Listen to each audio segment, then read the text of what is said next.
Today I want to talk about a concept that I call the deservingness bucket. And the analogy that I want to use to explain it is like trying to catch rainwater.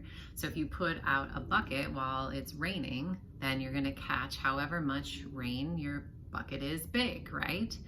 So your deservingness bucket is the same. How much good can I receive?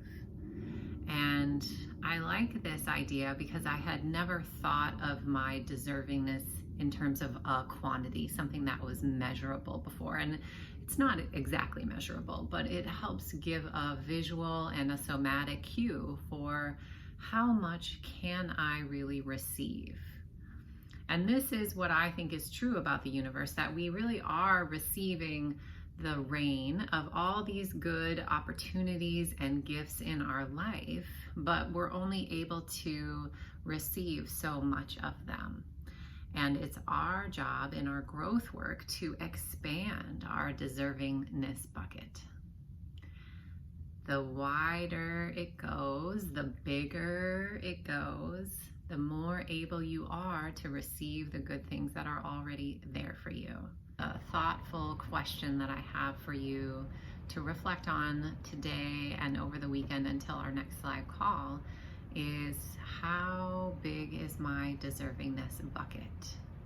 And can I expand it 1%? Could I let it be 1% bigger than what it is right now?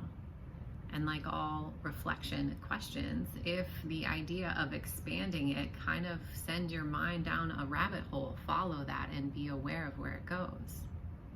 Maybe you feel guilty. Maybe you feel like you can't. Maybe you feel like you have no idea. I have no connection to my deservingness bucket. Those are all good things to notice, and you can push the edge and find out, well, is it really true? Maybe I can draw a picture of what my deservingness bucket looks like. Maybe I can think of times where I have felt like I've received things from the universe and from other people and connect that to my deservingness bucket. If I feel guilty, what is the story that my mind makes up about who I would be if I were to receive more? My story of this is I moved to North Carolina to have a different life. And we are under contract now for a house that is in the woods. It's on almost 4 acres. It is really peaceful. And that's the life that we desire. So I've seen it outwardly expressed in this house, and we've said, yes, that's what I want. But then I realized, Michelle, you can continue to have a super stressful life if you choose to, because everything starts from the inside out. Whether or not we get this house isn't going to determine if I have a peaceful life. I am the deciding factor in that by how much work I do internally. So I have been really pushing myself on my deservingness bucket. Can I find peacefulness and calm within my life? It's harder for me to feel deserving of that as a business owner because my mind thinks that I should always be busy and working and doing something, and that that's the only way that I can deserve success or money and things like that.